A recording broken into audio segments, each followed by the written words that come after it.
screaming in pain and sorrow. In legend and in fact, it is known as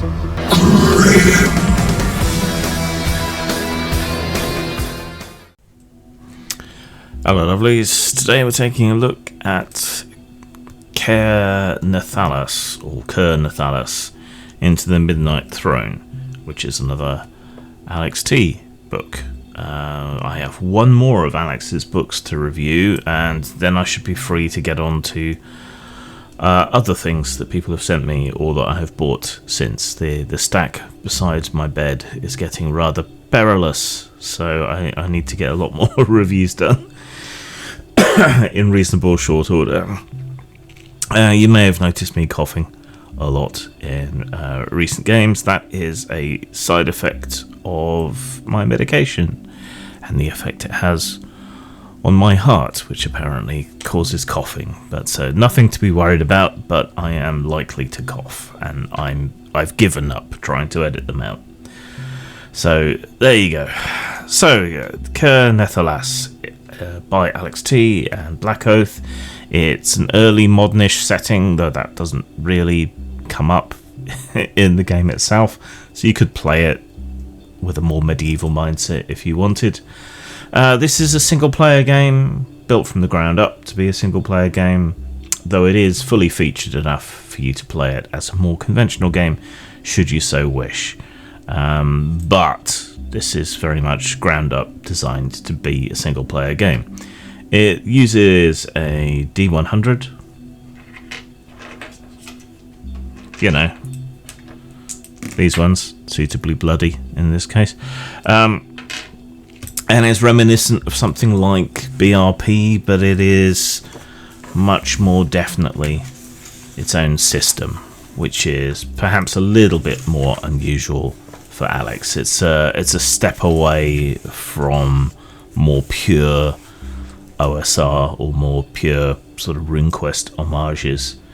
The conceit of the game is somewhat similar to my own game Whitechester. You're a criminal, supposedly executed, but cast into a dungeon underworld to rot and die. In that sense, it's a bit like Avernum by Spiderweb Software, which is very old school, but still worth a play, in my not-so-humble opinion. Or Gothic 3, if anyone remembers that game, or a few others. Yeah, it's a good solid premise for a game. It gives people an excuse to be somewhere and to have to deal with it. That's why I chose it, and that's a great reason to choose it. Your character's defined by attributes and skills. Attributes include things like health, toughness, ether, which is a form of sort of spirit power which you can commit or use, sanity, this being a very grimdark horror type thing, magic resistance, and exhaustion. You can have a bunch of skills. It mostly has a combat and survival focus, but if you wanted to make up and add any extra skills, that wouldn't be too much of a problem. The main character definition comes from masteries. Masteries is the closest this gets to classes, but they're much more like those career choices you would make in the Iron Kingdoms RPG, the one that they made with their own system, which has sadly been replaced by a 5th edition clone. So you get to kind of mix and match. Each one of them has a very short linear skill tree in which you can unlock abilities, and I think later on you can unlock more masteries if you wanted.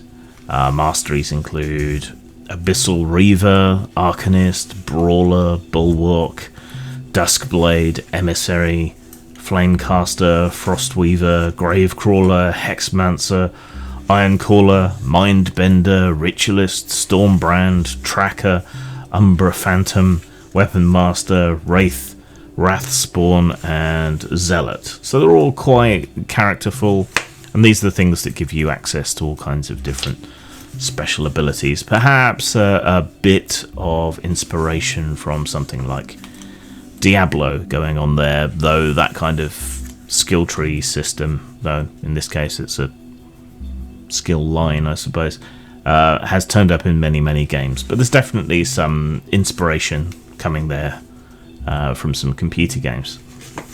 Doing anything is a D100 roll, typically against the appropriate skill, modified by a plus or minus depending how difficult the task is, up to plus or minus 30 to reflect that ease or difficulty. Your character can start off pretty effective, at least in one key skill. So yeah, this is still very much geared helpfully towards single player play. You know, you playing a more competent character than you might in a more standard RPG, even a grimly dark one. Damage kind of works like Scarlet Heroes and things. You'll roll a dice for each dice of damage that a weapon might do, and then depending what you get on that determines how many wounds the hits do. Armor takes away from that. Armor can also degrade, so things don't stay impenetrable forever. You don't stay impenetrable forever. Armor can be worn down. You kind of know the drill here. The meat of the game is this endless underworld which you're forced to explore, which is divided into domains. Each domain is overseen by an overseer who has some kind of effect or bonus to the creatures within its domain and under its sway. You get a somewhat random underworld, arrays of rooms to be semi-randomly strung together. There's a nice table with 100 of them, but as with all of these single-player games, you can always do with more. You have a variety of different overseer qualities, like might make monsters tougher or more deadly in some way. Room descriptions, corridor descriptions, though I think with all of these single-player games, the descriptions that are provided are never really enough. So you can always use more because you play it long enough and things start to repeat, and they start to repeat a lot sooner than you might expect. You're also working against a timer through your missions in this game. There's a tension die which triggers every so often and gradually ratchets up and provides bonuses to the creatures and monsters and so on that you might meet. There is a sample underworld domain at the end of the book, a first domain. Normally I see the inclusion of adventures and so on as a bit of a waste of space, but here it's limited to a mere handful of pages, so it's not quite so offensive to my particular sensibilities. Plus it's actually useful in this instance to make sense of many of the mechanics and to make how they're meant to be applied stand out better. In terms of style, a low 4. It's settled into its style. It's much more consistent and competent in that sense than Alex's earlier work, I think. I think this is a 2024 release. And the artwork feels much more competent and effective. There's still a bit of dryness in the presentation. There's still the presentation issues around tables and text that we always suffer in these sorts of games, particularly table-heavy games. The table of example rooms was great, though, because it was kind of immediate and visual. The only thing I might have done differently maybe was to arrange it in a grid 10 by 10 rather than 100 laid out, but that may have been a size issue. But that was great. That was a standout. I still think there must be better ways to present tables, especially if your game is going to be incredibly table heavy. So yeah, a low 4 for style. In terms of substance, more of a mid 4, I suppose. This book is much more substantial than many similar games.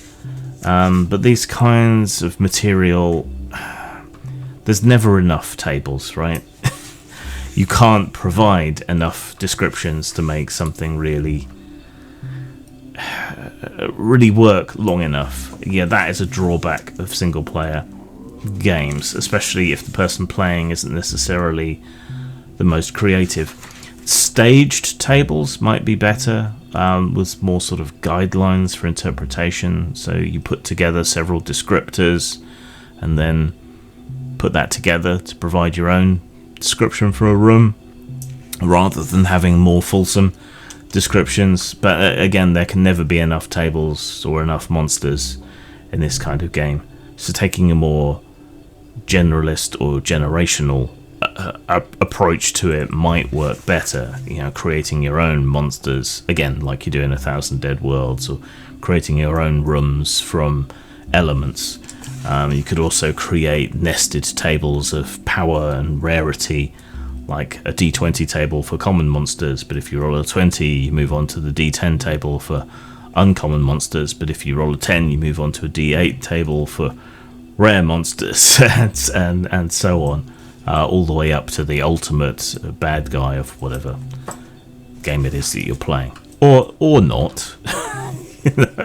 Either's fine. So a low for style, a mid for substance, but we'll still call that 8 out of 10 in this instance. So if you're after a single player game that's truly focused upon single player play, and these kind of things appeal to you, and this kind of darker setting appeals to you, but with a slightly more powerful character, then this isn't a bad buy by any stretch of the imagination. These drawbacks seem to be pretty universal to single player games as an emergent genre, and I haven't seen anyone really do things any differently anywhere yet, which makes me kind of tempted to do it myself, but we'll see. How could you improve this? Visually, upgrading the tables, and providing optional, perhaps, vagueness. So, monster generators, room generators that aren't preset descriptions, but rather provide you the elements to provide a description, and in the case of monsters, some way of randomizing the elements that make up the monsters streamed by power level, so that you can quickly and easily create a monster of your own as you need, and therefore constantly and consistently expand what might be there. But that's obviously even more effort for the person playing the game, so maybe you don't want to do that. That's just my preference. Zang.